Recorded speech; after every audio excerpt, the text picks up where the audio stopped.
Hola amigos parantos, kumaha damangos. Di video kali ini kita akan melanjutkan serial si Shinji season ketiga nih guys.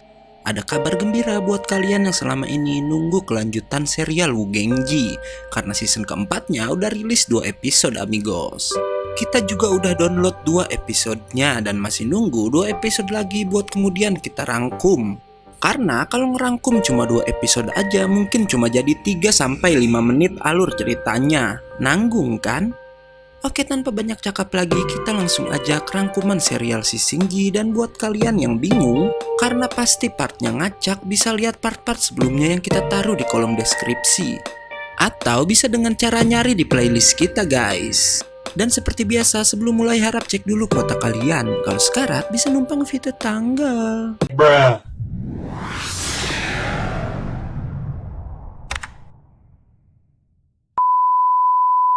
Xiaoyu yang ditangkap oleh Ratu Lebah mencoba menyerang, tapi serangannya terlalu lemah untuk sang ratu. Namun kemudian ia pun bisa melarikan diri hingga datang utusan Guan Yin menangkapnya, dan ternyata si Ratu Lebah bekerja sama dengan mereka untuk mendapatkan sebuah imbalan berupa sebuah esensi jiwa langka yang bisa membuatnya bertelur lebih banyak. Setelah memakan esensi jiwa tersebut, si ratu yang licik pun mengkhianati kedua orang itu dan menghisap darah mereka. Dan kemudian membawa kedua orang itu bersama Xiaoyu untuk dijadikan makanan iblis lebah yang baru aja menetas. Saat utusan Guan Yin itu dimakan, mereka mengirim sebuah tanda pada istana surga yang berupa kelopak bunga, yang menandakan jika sang utusan telah gugur dalam bertugas. Dan terlihat sudah banyak dari mereka yang gugur di jalan iblis. Saat keluar dari kediamannya, Sasin Guan Yin tanpa sengaja menabrak seorang pria yang membawa beberapa gulungan. Guan Yin pun membiarkan pria itu pergi. Si pria yang membawa gulungan lalu menemui si Tian dan melaporkan jika keberadaan Buddha Rulai udah diketahui. Setelah membaca gulungannya, si Tian yang super kejam pun malah membunuh pria tersebut. Setelah itu, si Tian memanggil seorang dewa bernama Guang Mutian yang ia berikan gulungan yang memberitahu lokasi Rulai berada. Tanpa mereka ketahui, ternyata Guan Yin mendengarkan percakapan keduanya. Guan Yin pun meninggalkan tempat itu dan melihat seorang lagi datang menghadap si Tian. Orang itu adalah Chi Guo Tian, sang jenderal timur yang ditugaskan untuk membantu Guang Mutian menangkap sang Buddha. Namun, Guang yang sombong bilang jika ia sendiri aja udah cukup menangkap si Buddha. Dan ia pun merendahkan si Jenderal Timur yang udah gagal menangkap Tang Sanzang dan para muridnya. Namun, si Tian menyuruh 2 orang yang termasuk Raja Surgawi itu untuk bekerja sama menangkap sang Buddha dan mengatakan jika Buddha Rulai harus mati. Sementara di tempat tinggalnya, Guan Yin kepikiran dengan apa yang ia dengar tadi, karena emang Guan Yin ini dulu bersahabat sama Buddha Rulai. Ia pun mengingat masa lalu saat menemui Rulai di tempat tinggalnya. Dan kejadian ini terjadi tak lama setelah Wukong terbunuh. Rulai bilang Wukong yang mati-matian mencoba menyelamatkan kitab suci pastilah mengetahui sesuatu. Tapi Guan Yin tak mau mendengar perkataan Rulai karena ia lebih percaya pada si Tian. Si Jenderal Timur dan Guang Mutian pun akhirnya sampai di sebuah tempat yang dipenuhi salju, yang katanya gulungan menunjukkan jika Rulai berada di sana. Keduanya pun berpencar mencari keberadaan sang Buddha. Hingga tak lama si Jenderal Timur berhasil menemukan tubuh Buddha Rulai yang berada di dalam bongkahan es. Ternyata Buddha Rulai menyadari kedatangan Jenderal Timur dan kemudian bangkit dari tidurnya. Sang jenderal langsung menyerang berbarengan dengan datangnya Guang Mutian ke tempat itu juga. Dan tak lama kedua Raja Surgawi itu pun menunjukkan kekuatannya di hadapan sang Buddha.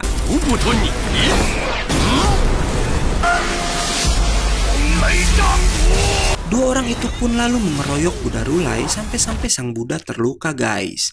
Tapi kemudian Buddha Rulai mengeluarkan teknik meditasinya dan bisa menghentikan serangan Jenderal Timur, bahkan ia pun bisa membuatnya terpental. Melihat itu, Guang Mutian pun menyerang dengan kekuatan gunturnya. Rulai pun kemudian dikeroyok dan terlihat kesulitan melawan 2 Raja Surgawi itu sekaligus. Walau awalnya terpojok, tapi kemudian Rulai bisa menjatuhkan kedua dewa kuat tersebut.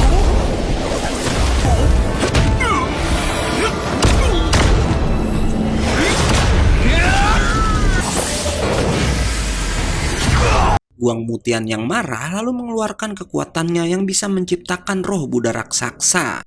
Rulai akhirnya bertarung dengan roh Buddha raksasa milik Guang Mutian dan terlihat kekuatan sang Buddha yang sangat hebat yang bahkan bisa menjatuhkan roh Buddha raksasa tersebut. Guang Mutian yang semakin marah lalu mengeluarkan sebuah palu raksasa dan kembali menyerang.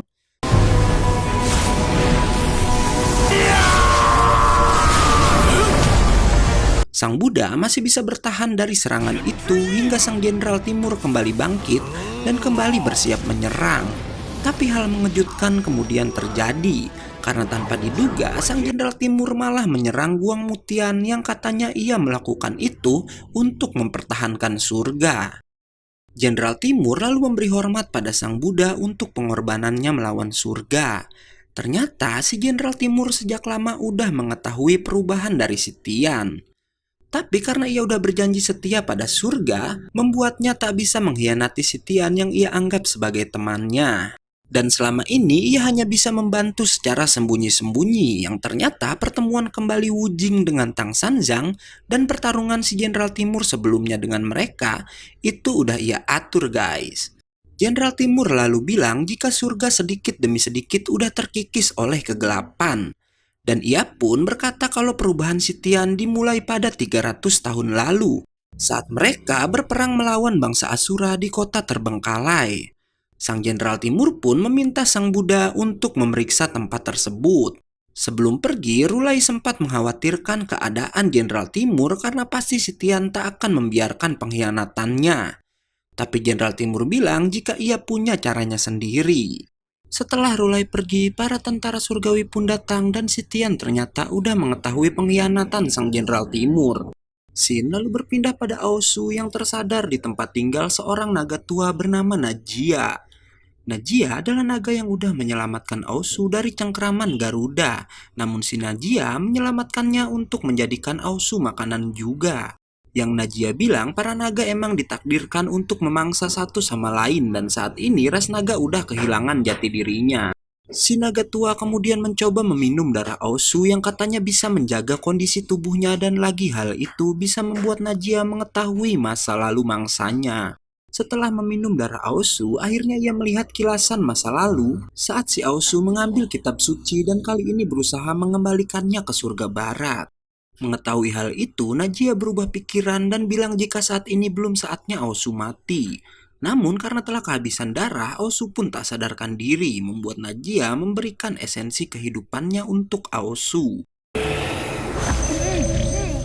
Aosu pun tersadar di luar tempat tadi dan Najia memberitahu kalau saat ini mereka berada di sebuah tempat bernama Langit Luar Awan yang adalah tempat tinggal Najia.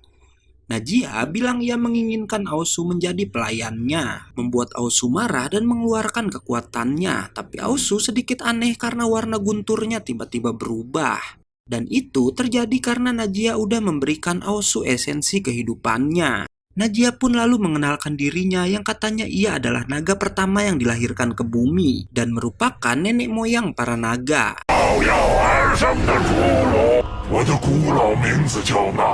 Najia adalah seekor naga legendaris dan satu-satunya naga yang bisa mengalahkan Garuda. Najia berkata karena ia udah membantu Aosu, ia meminta si Aosu melakukan sesuatu untuknya. Dan kemudian Sin berpindah ke istana naga di mana dua raja naga sedang berbincang. Raja Naga Timur meminta ayah Aosu mau berpihak pada istana surga. Tapi ayah Aosu bilang ia tak bisa memutuskannya saat ini dan akan mendiskusikan hal tersebut dengan raja naga lainnya. Tapi tak lama ada seorang prajurit yang mengabarkan kalau Aosu udah kembali dan part 11 pun tamat.